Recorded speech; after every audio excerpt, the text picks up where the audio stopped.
I'm going to actually talk about something that's not entirely unrelated to what Pete just talked about.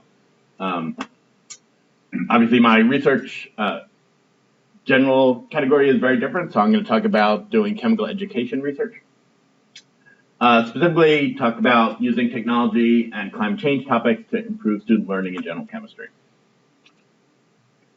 So when I give these kind of talks, I like to start off by just kind of defining the difference between chemical education practice and chemical education research.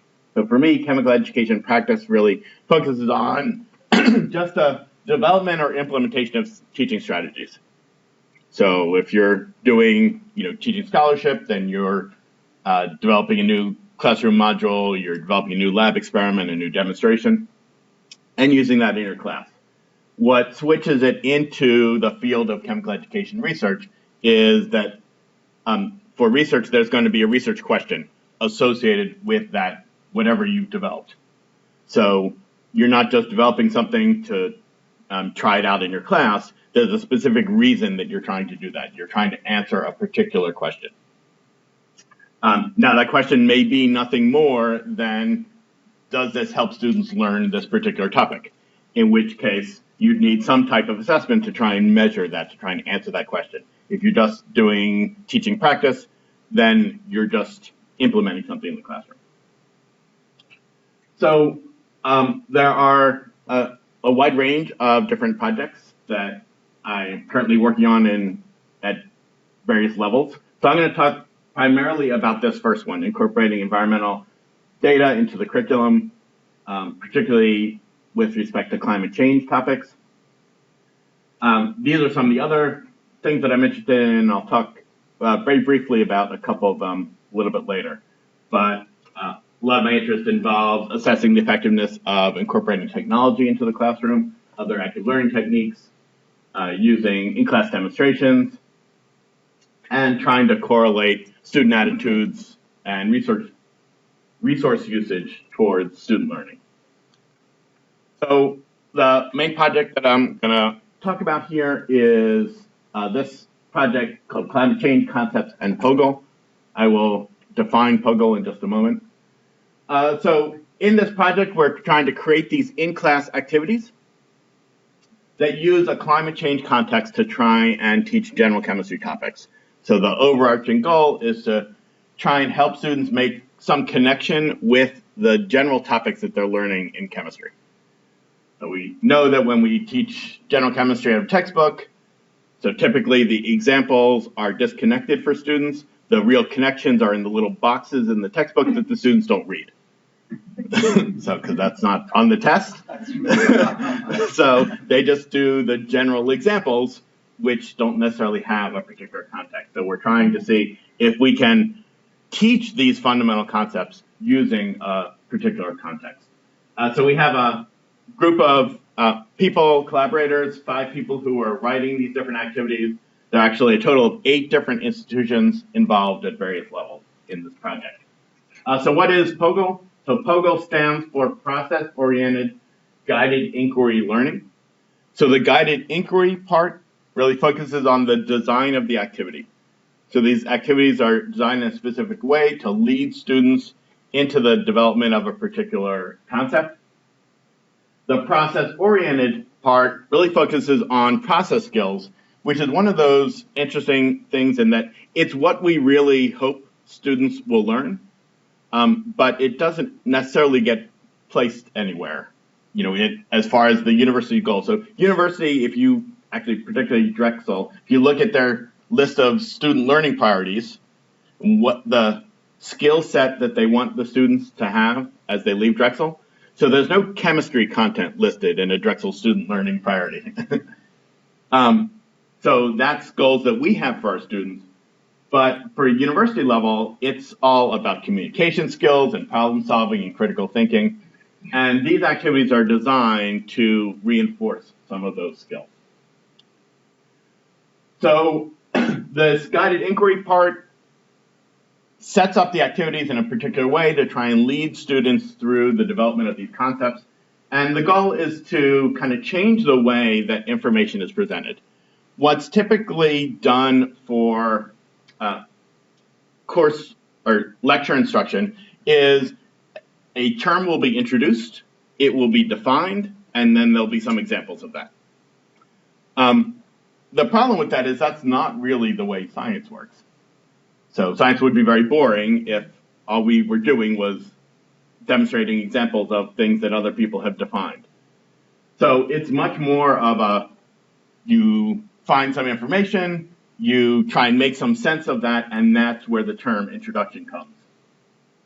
And so that's really what this learning cycle is developed around, that students start with some initial information, they try and make sense of that information, and that's where the guided inquiry comes in. So specific questions that help them make sense of that initial information. Once they've developed the concept on their own, then the term introduction comes. So in class, and the Pogo activities that we're developing are all in class, not lab. There is a separate section of Pogo that works on laboratory experiments. These activities are just classroom based. So logistics students work in groups. That's one of the key process skills that gets reinforced through these activities. The students get assigned roles within those groups. For example, a manager, a presenter, a recorder, a reflector. Those roles rotate every week. So students get to develop all of those skills. The dominating student cannot be the manager every week. They may get to be the manager the first week because they're the dominating personality, but that rotates around and it's going to be the fourth week before it comes back to them. The shy student who doesn't want to be the presenter, every fourth time, they are going to have to give their group's answers to the rest of the class. What is the reflector? So the reflector is someone who basically, while they're doing the activity, kind of makes mental notes about the group dynamics, and they actually make notes about, this person dominated the conversation. And they can report that, and then that gets submitted to the instructor who, if intervention is required, can then respond to that. But a lot of that is really just to get the students to think about that learning process. These activities are designed to take a full class. Some of the advantages of these techniques. So the students are actively engaged. They're not just sitting listening to a lecture. They are working on these activities. The instructor basically doesn't speak at all other than interacting with different groups if they get stuck. So it's the transition of the sage on the stage to the guide on the side, is the way it's often referred to. So the instructor really is a facilitator, not a disseminator of information. The students learn from each other. All the students get to participate on an equal basis. They all get to present to the class. And the goal is that you can actually see some increased comprehension from the students actually taking ownership of this content. So I want to go through some key components of one of the activities that we've developed. So in this particular activity, the chemistry content is a phase diagram. The climate change context that we're using is carbon sequestration. So the activity all these activities start with some type of model. That model could be a table, it could be a paragraph, it could be a graph. So in this particular one, they start off with a phase diagram. They're asked to identify phases. Then they're asked to basically work with the phase diagram. So if you change the temperature at constant pressure, what phases would you see? What phase changes would you observe? The same thing would be, they would also get a question, hold a constant temperature, how would the pressure change? Or what would the phases be if you change the pressure? Then also, if you were to just identify a particular temperature and pressure, in what phase would you expect that material to exist? So oftentimes these initial questions are relatively simple, and they're really just designed to help students extract information from that model, to make sure that they can interpret that model. So here, one of the process skills would be interpretation of a graph. So a really important skill for chemistry. So this is the second model in this particular activity. So they have some depth profiles for pressure and temperature. And again, students have to do some graphical interpretation. Here they actually have to do some interpolation to try and identify specific values.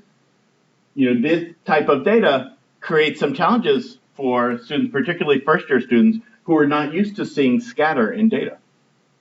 So you think about most general chemistry data, it's straight lines, all the data lines up perfectly. So they have to actually pick a number that's, somewhere in here. And, that creates a challenge for them, but it's an important skill for them to start to develop.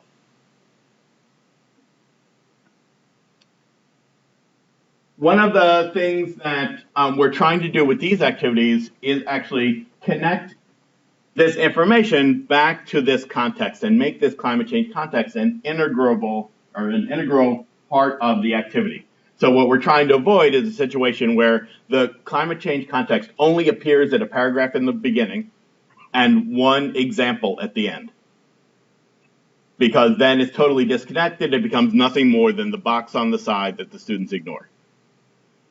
So in this particular example, so what we have are some contour maps showing aquifer depths and what the students have to do. So previously in the activity, students have identified that carbon sequestration is going to be most effective at a depth below 800 meters, because that's when the carbon dioxide is likely to form a supercritical fluid. The right pressure and temperature conditions where CO2 forms a supercritical fluid, which helps keep it trapped underground. So the students have to interpret these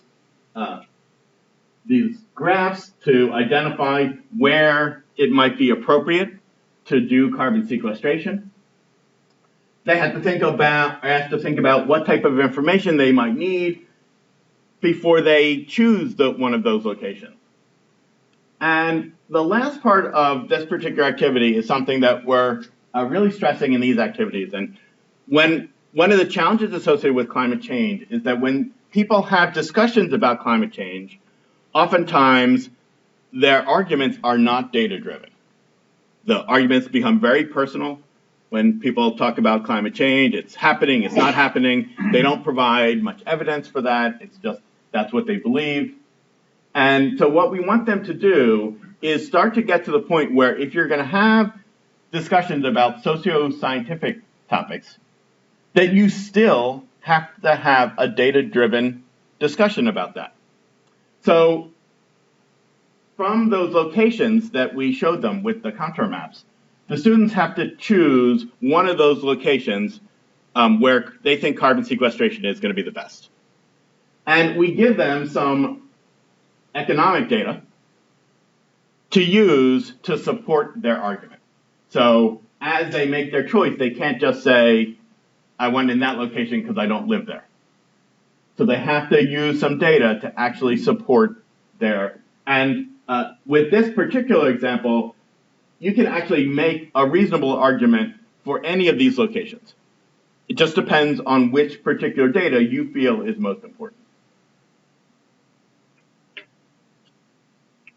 So just to wrap up this particular project, so we are have completely written 9 of the activities. We've got a couple more that we're still formulating. These have all been classroom tested at all of the various author institutions. This academic year, we're also beta testing in a variety of other institutions, including some high schools who are actually testing these activities as well. One of the things that we're also doing with these are video recording the students working on the activities and using that feedback to help us revise subsequent versions of the activities. So I just want to put up one slide about about 2 other possible projects. So one is the assessment of the effectiveness of technology. So things that I've investigated would be, does the use of clickers increase student learning? So I use clickers or a way for students to respond to questions.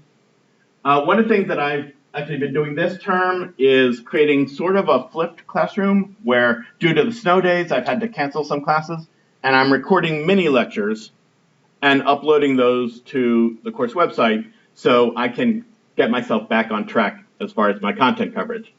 One of the things that I think would be really interesting would be to look at student performance on exam questions related to the uploaded content versus the content that I'm covering in class. So students who would be working on this type of project would spend a lot of time working with spreadsheet calculations and doing error analysis. Another possible project would be development of hands-on activities. This is for an everyday chemistry class that I teach in the spring. And this course is taught to students of all disciplines, all years. And in that class, there's no lab component, but we want students to have some interaction with chemicals. So what we do is create these little experiments that students can do in groups at their desk. So I have some of these activities. I still need more. I'd like to have at least one every class period.